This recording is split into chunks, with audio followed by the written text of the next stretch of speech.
Welcome back to Hard4Games, everybody. I'm Tony. I'm John. Today we have two unreleased, canceled Nintendo DS titles to show off. Today we have Lego Racers. And we have Lego Battles Castle. Yeah, look how it's always with the dev card. It's always so much bigger and longer, but with the DS ones, it's always very strange because it's like, you know, you think of a DS cards as so small, but these things are real big boys as far as the DS goes. So we're going to get into them, but before we get started, big thank you to Gaming Legend 64 for sending these over for us to dump and preserve. They will be released via Codebound, hopefully the same day that the video lands.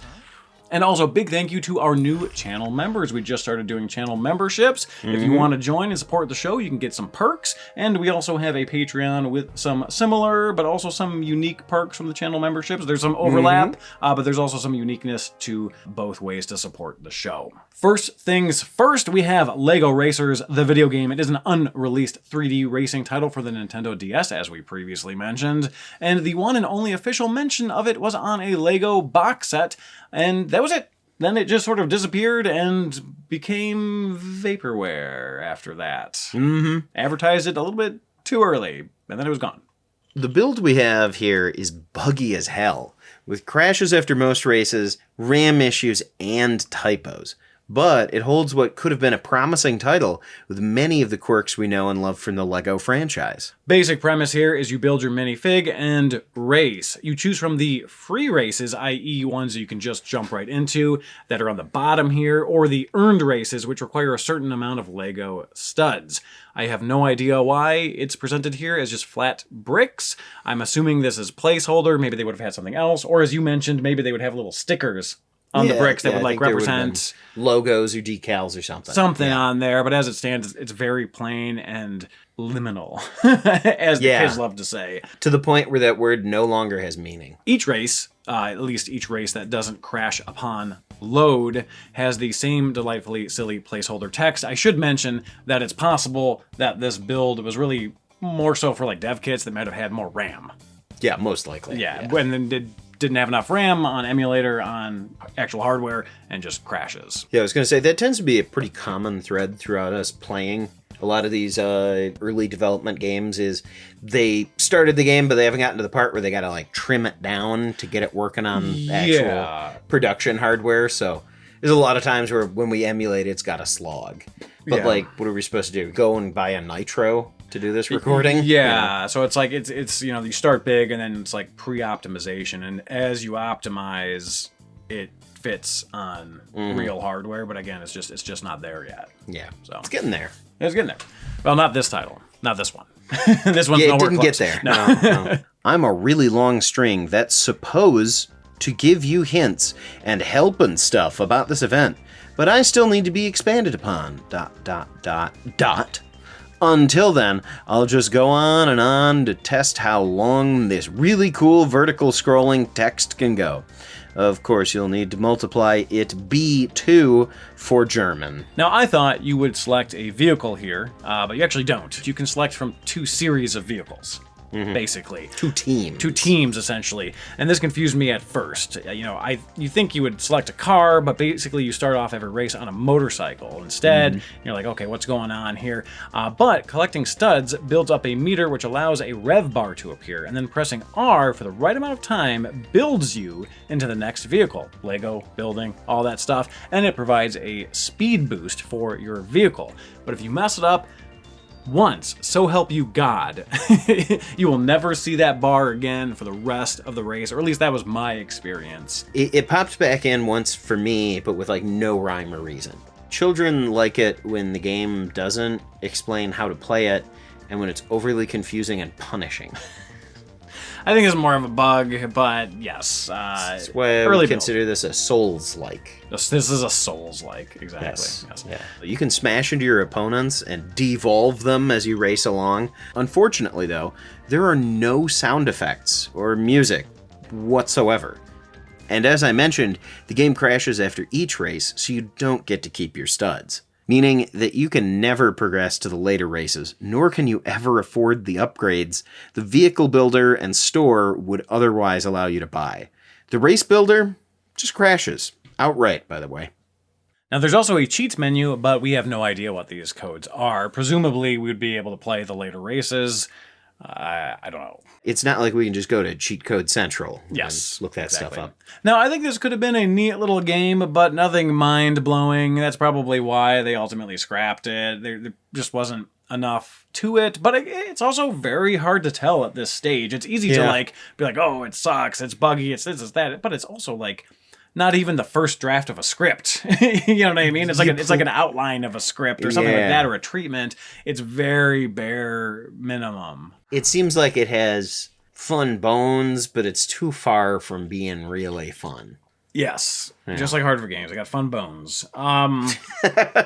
You play any prototype of a game, and you're like, wow, this game would have sucked. Yeah, but it's not a fair assessment. Yeah. Unfortunately, I think about 75% of the time, game preservation is more about the history than it is the fun. Yeah, you're not going to find a lot of fun. It's been extremely rare that we have found fun in these. Now, off to LEGO Battles Castle. Now, this is an interesting bit of lost media. It's a canceled game, along with LEGO Battles Space and LEGO Battles Pirates. These were all themed LEGO games that were canceled. Sort of. Yeah, weren't they like amalgamated together? Yeah, ultimately they were all combined into a single game called LEGO Battles. This build, however, represents a time when LEGO Battles Castle was its own thing. Yeah, I think they ultimately did, like, after this, like a LEGO Battles Ninjago thing, but the Ninjago name within LEGO, you know, was already pretty popular. Yeah. They had, you know, TV shows and a bunch of series of sets and stuff and the kids' books and whatever. So that kind of makes sense. But, like, for this, like, oh, space, pirates, castle, yeah, just throw them together and have, like, a crazy hodgepodge of stuff. And I think that makes more sense, ultimately. I think that is much more Lego to just be like, just throw these wacky things Just together. be crazy, yeah. It's a simple tutorial on how to play if you do the, like, level-based campaign, or you can just get thrown into it with free play, which can be pretty tough. But in either version, you build up your manpower, your food supply, your minerals, etc. If you've played one RTS, you understand what I'm saying. You create builders, builders create buildings, buildings create either minerals or guys for you to fight other guys for minerals and stuff like that. It's basically baby's first, you know, StarCraft sort of thing. Essentially. If you played an RTS, you probably played this one. In spirit, basically. It is kind of fun how they've kind of simplified it down for kids, but at the same time, because they've simplified it down, it's not fast enough or engaging enough or complex enough. It's like if somebody said, what if we did chess, but the board starts with a quarter as many pieces? Yeah. And so you're just like sitting there trying to move for a long time. You're like, sooner or later this will happen. Yeah. Now that kind of brings me to balance. Now keep in mind, again, this is a prototype. So, you know, our critiques are not fair critiques, right? Because they're from us. They're from us, so they're definitely fair. Yeah. Very fair, very hard. In the normal campaign, I couldn't get past the first couple levels because the game crashed on me. But it was relatively simple, relatively easy. But the free play kicked my ass. Like, it is too slow. You simply cannot generate enough warriors, guardsmen, whatever they're called, to ward off the coming army. Like, I had like a handful of guys, and then they just like threw monsters at me, and like we just got obliterated. And I had a save state. I kept going back to it and like redoing it. Kept getting destroyed. And again, this is a very simple game. I understand the mechanics. Yeah. You know, it's just that like, you can't generate fast enough to get going before they put people in to kill you. Slow. Yeah. Everything's slow, and especially in this build of the game, like, if you look at our footage versus, like, other people just playing the final battles, you can tell that they were like, okay, we need to turn this up. Yeah. Because there are parts where it's like, hold on, I'm still making a fighter. Yeah, I was like generating guys Guardsman. while I was being attacked, you know. Hold on, the guardsman's still generating. You're like, please, come on, give me something. Yeah, exactly. This is sort of a prime example of something that would be tweaked in the final version of the game. Ultimately, I do think it was probably a good idea to combine all the versions of these games into a single unit. You know, even though the game didn't review overly well, it was sort of like mediocre to slightly positive reviews, you know, considering it's also like a kid's game. But I think it would have fared worse if there were just 3 versions with different sets of creatures. But yeah, it was probably a good idea to combine them. more variety, more zany antics of bringing these very unlike characters and species into combat with each other. It's way more Lego. Yeah, it's way more Lego. I think it makes much more sense and probably was a better financial decision as well. So it makes sense. But it is cool that this thing popped up. This is like my first time actually getting to see these little guys in person. I've seen all kinds of crazy stuff before, but I've never actually held these, and I was like, oh man, I want to read what I can on the label. Like, what kind of neat secrets is it? It just says DS flash card SP512M. They're pretty simple. Okay. Yeah. I've actually purposely kept all the DS prototypes from you and not invited you to those episodes because I thought it would be too much for you. Well, I mean, it's 512 M's. Yes.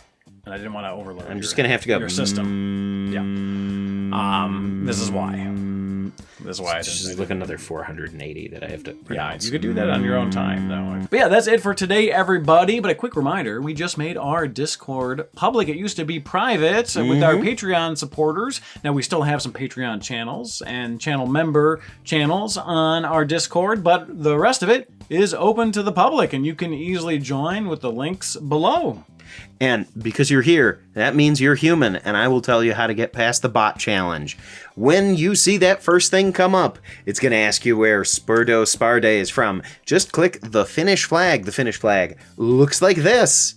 That's it. You just, bam, you're verified, you're in. Pass the bot checker. It's just a way to get bots to not DM people and come in and spam crazy stuff. Yes. But yeah. Welcome to the Discord. Welcome to the Discord. Say Come hi. join us. We'll see you all next time. Please subscribe, all that good stuff, and take care. Clink. They become